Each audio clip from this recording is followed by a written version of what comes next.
ቢስሚላህ ወሰላቱ ወሰላሙ አላ ረሱሊላህ ሰለላሁ ዐለይሂ ወሰለም። ኢንሻአላህ ዛሬ ከአረብኛ ክፍል 14ኛውን እናያለን። የዛሬ እንግዲህ ከሀረግ የአምስተኛው የጠቋሚ ስሞች ወይም አስማኡል ኢሻራ የሚባሉትን እናያለን።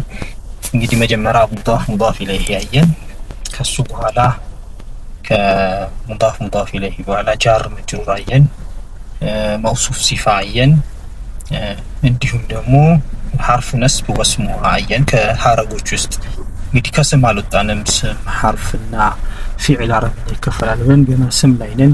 የስም አራት ባህሪያቶችን በመጀመሪያው አይተን ነበር። ከዛ በኋላ ተውላጠ ስሞችን አይተን ነበረ።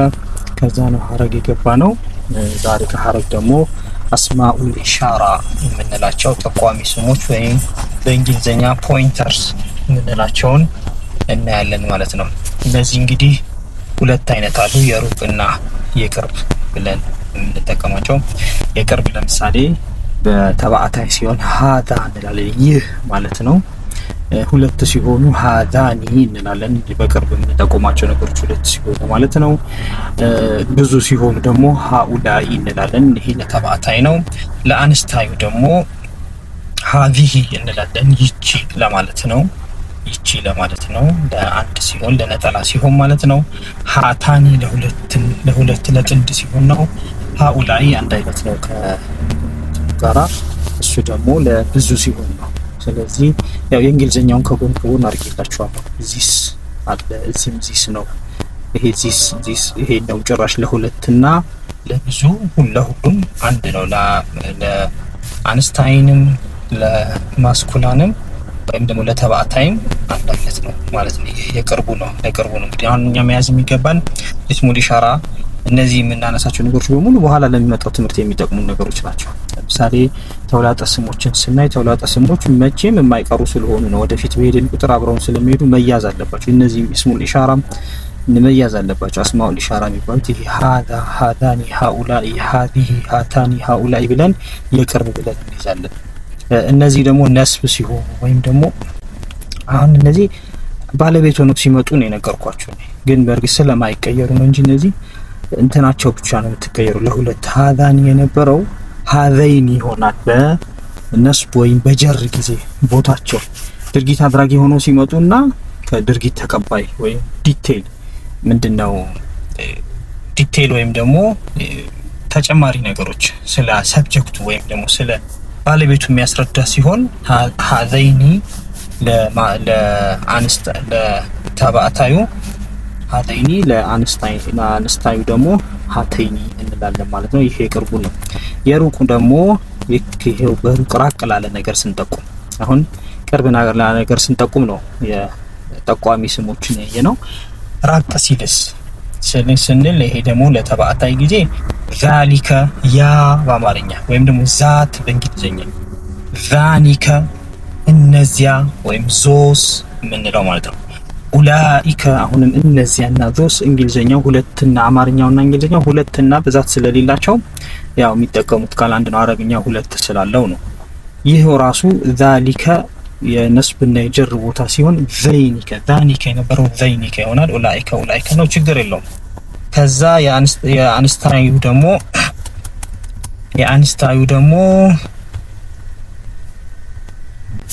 ለቅርብ ለሩቆ ነው። አንስታይ ቲልከ እንላለን። ለሩቆ ነው አንስታይ። ያቺ እኛ በምንለው በአማርኛችን ዛት ነው፣ በእንግሊዝኛ ለውጥ ስለሌለው ነው። ታኒከ ለሁለት ሲሆኑ አንስታዩ ነው። ይሄ ቆይ የሩቅ አንስታዩ ማለት ነው። ታኒከ ኡላኢከ ደግሞ ለብዙ ሲሆኑ ነው። ነስብ ጀሩ ቲልከ ታኒከ የነበረው ብቻ ታይኒከ ይሆናል። ሌላው ኡላኢከ ይሆናል። እና ትንሽ ነገሩ ያው እንድናላምጠው የሆኑ እንትኖችን ማየት አለብን፣ ኤግዛምፕሎችን። ከዛ በፊት ግን አንዳንድ ህጎች አሉ። እነዛን ህጎች ማየት ይኖርብናል። አጠቃቀሙ ምንድነው? ለመያዝ የሚመቸን ምንድነው? ጠቋሚ ስም የምንላቸው አሁን ያየናቸው አሉ። ከላይ ያሉ ጠቋሚ ስሞች ሀዛ፣ ሀዛኒ፣ ሀኡላይ፣ ሀዚሂ፣ ሀታኒ፣ ሀኡላይ፣ ዛሊከ፣ ዛኒከ፣ ኡላኢከ፣ ቲልከ፣ ታኒከ፣ ኡላኢከ ያልናቸው ጠቋሚ ስሞች ከነሱ ቀጥሎ የሚመጣው ስም እነሱ ጠቋሚ ስሞች ናቸው። ስምን ነው የሚጠቁሙት አይደለም።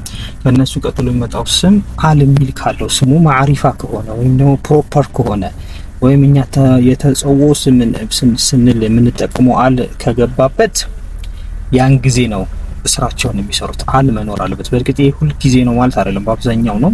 አንዳንድ ኤክሰፕሽናል ኬዞች አሉ። ያው ትንሽ ከፍ እያልን ስንሄድ ነው እንትን የምንለውና ስለዚህ ከነሱ ቀጥሎ አል ፊደሉ ስሙ ላይ አል መኖር አለበት። አል ምሳሌ እናያለን። ሌላ ሁለቱ ደግሞ ልክ እንደ መውሱፍ ሲፋ አራት ባህሪያቶቻቸው አንድ አይነት ናቸው። የማን የጠቋሚው ኢስሙል ኢሻራ ነው። ጠቋሚው አለ፣ የሚጠቆመው የተጠቆመው ደግሞ ሙሻሩን ኢለይህ ይባላል። እነሱ አራት እንትናቸው መመሳሰል አለበት። ስለዚህ እነዚህን አሁን ከአረፍተ ነገር የሚለዩበት ሁኔታ ነው ያለ። ለምሳሌ ሐረክ ሲሆን ፈልያዕቡዱ ረበ ሃዘል በይቲ ጠቋሚው ሃዛ ከዛ በኋላ አል ይዞ መጣያቸው ትቺ አል የዚህን ቤት ወይም ደግሞ የዚህን ቤት ጌታ ያምልኩ ሲል ማለት ነው። አላህ ሱብሓነሁ ወተዓላ ይህ ቤት ነው የተባለው። ይህ ቤት የተባለበት ምክንያት ቀጥሎ ከጠቋሚው ቀጥሎ ወዲያው አል ከስሙ ቤት የሚለው ስም ነው። ያ ስሙ ላይ አል ሲገባበት ነው ሐረግ የሚሆነው።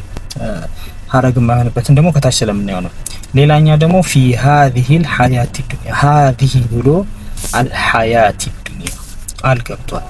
ስለዚህ በዚህች በጣም እጅግ በጣም ዝቅተኛዋ ህይወት እጅግ በጣም ዝቅተኛ የምትለዋ ዱንያ ስለሆነች እቺ ደግሞ መውሱፍ ሲፋ ባሳለፍ ነው መሰረት ሐያቲን ነው የምትገልጸው። ለዛ ነው ህይወትን ስለምድ በሁለቱ መሃል አማርኛውን ያስገባ ነው። አማርኛ ላይ መጀመሪያ ምንድነው መውሱፍ ሲፋ ማለት ገላጭ አይደለ? ገላጩ ከስሙ በፊት ነው የሚመጣው። በአረብኛ ላይ ስሙ ቀድሞ ገላጩ ስለሚከተል ነው። ከዛ ሌላ ሃዘል ቁርአኒ ደግሞ ይህ ቁርአን አያችሁ፣ ከሃዛ በኋላ አል መጣ። ይህም በማይሆን ጊዜስ አል በማይሆን ጊዜ ደግሞ እንዲያው ለምሳሌ ቲልከ ብሎ ሁዱዱላህ አለ። ቲልከ እዚህ ጋር አል አልገባማ። የዚህ ጊዜ ይህ ኖሚናል ሴንቴንስ የምንለው ወይም የስም አረፍተ ነገር ይሆናል ማለት ነው። እነዚያ የአላህ ድንበሮች ናቸው። የሩቅ ነው ብለናል ቲልከ አይደለ? እነዚያ የአላህ ናቸው የሚለውን ያስገባልናል ማለት ነው። ናቸው በእነሱ ጋር በቃ ቲልከ ሁዱዱላህ እኛ አል ስለሌለች ነው እንጂ አል ቢኖር ኖሮ ቲልከል ሁዱዱላህ ቢሆን እነዚያ የአላህ ድንበሮች ነበር።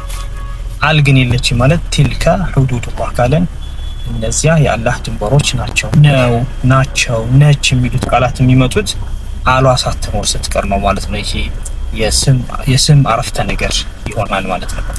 ሌላ ኡላኢከ አስሐቡ ናር አለ። ኡላኢከ እነዚያ አስሐቡ ናር የእሳት ጓዶች ናቸው። አያችሁ ናቸው ገባ እንደዚህ አይነት ጊዜ ማለት ነው። እንትኑ ቢኖር ግን አል ቢኖር ኡላኢከ አስሐቡ ቢሆን ኖሮ እነዚያ ጓዶች ይሆን ነበር ማለት ነው። ሃዚሂ ናቀቱላህ ይቺ የአላህ ግመል ናት። ይቺ የአላህ ግመል ናት አለ። ሃዚሂ ናቀቱ አል ቢኖር ኖሮ ይቺ የአላህ ግመል ይሆን ነበር፣ ሐረግ ይሆን ነበርና ይህ አረፍተ ነገር ሆነ ማለት ነው። በዚህ መሰረት የተወሰኑ ምሳሌዎችን እኒና የዛሬን ቶሎ ለመጨረስ እንሞክራለን። አሁን እዚህ ጋር ሃኡላኢል ቀውሚ ሲል አሁን ሃኡላኢል ቀውሚ አል ስላለው ሐረግ ይሆናል። ቲልከ አያቱላህ ቲልከ ብሎ አያት አል ስለሌለው ይህ አረፍተ ነገር ይሆናል። ቢሃዘል ሐዲሲ ቢሃዛ ሃዛ ከባጋ ስለተያያዘ ነው እንጂ ቢሃዘል ሐዲሲ ሲል አል ስለሆነ አሁን አራት የሚለውን ደግሞ እዚህ ጋር እንዴ ቢሃዛ ስም ነው። አስማኡል ኢሻራ ነው ያለው አይደል? ስሞች ናቸው። ልክ ኖርማል ስሞች ላይ ባ ሲገባ ሐርፉ ጀር አይደለም? ሐርፉ ጀር ስለሆነ ሃዛን ጀር ነው የሚያደርገው። ስለማይቀያየር አያሳየንም እንጂ ጀር ነው። አሁን እዚህ ቦታ ላይ ሃዛ ጀር ነው። ለዛ ነው ሐዲሲ ጀር የሆነችው። ለምን ምን በልብ ያለው ላይ ጋር አራት እንትኖቻቸው መመሳሰል አለባቸው ብለናል አይደለም? ኢስሙል ኢሻራና ሙሻሩን ኢለይሂ አራት መመሳሰል አለባቸው። ከነዛ ውስጥ አንዱ ሁኔታቸው ነው። ሁኔታቸው ደግሞ ማለት እዚህ ጋር ይሄኛው ጀር ከሆነ ይሄ ጀር ይሆናል፣ ይሄ ነስብ ከሆነ ይሄ ነስብ ይሆናል፣ ይሄ ረፍ ከሆነ ይሄ ረፍ ይሆናል። አሁን እዚህ ጋር ይሄ ጀር ስለሆነ ይሄ ጀር ሆነ። ከሱ ሌላ ደግሞ አራት የምንላቸው ምንድነው? በቁጥር ሁለቱም ምንድናቸው? ሲንጉላር ናቸው ወይም ነጠላ ናቸው። ሁለቱም ተባዕታይ ናቸው። እንደገና ሁለቱም ደግሞ ፕሮፐር ወይም ደግሞ ተጸውዖ ናቸው። ይሄ አል ስላለው ሀዳ ደግሞ ኢስሙል ኢሻራዎች በሙሉ ምንድናቸው? ፕሮፐር ናቸው ወይም ተጸውዖ ናቸው። ኢስሙል ኢሻራ እና ተውላጠ ስሞች ሙሉ በሙሉ ፕሮፐር ወይም ተጸውዖ ናቸው። ስለዚህ አራቱን ያሟላልን ማለት ነው። ይሄ አይደለም ስላልን እንተው።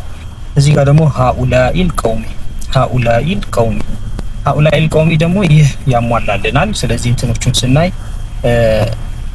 ከዚህ ጋር ምን እንዳመጣው ከሌላው ጋር ስላላመጣን አንየው እንጂ ግን ይሄ ጀር ነው፣ ቀውሚ ጀር ነው። ሃኡላይ እንደነገርኳችሁ ፕሮፐር ነው ወይም ተጸውዖ ነው። አል ስለገባበት ይሄም ተጸውዖ ነው። ቀውም ደግሞ አረቦች በስምምነታቸው ቀውምን እንደ ምንድነው የሚያዩት? ብዜት ነው የሚያዩት። ስለዚህ ሃኡላይ ለብዜት ነው። ሁለቱም ደግሞ ምንድናቸው? ተባዕታይ ናቸው። እንዲህ ያለ እንግዲህ የሌሎችንም እናያለን ማለት ነው። የሌሎችን በዚህ መሰረት ትሰራላችሁ። በዚህ ክፍል የያዝናቸውን የሐረግ እንትኖች እዚህ ላይ እናቆማለን። ከዚህ በኋላ ወደ ሌላ ወደ ፊዕልና ወይ ደግሞ ከፊዕል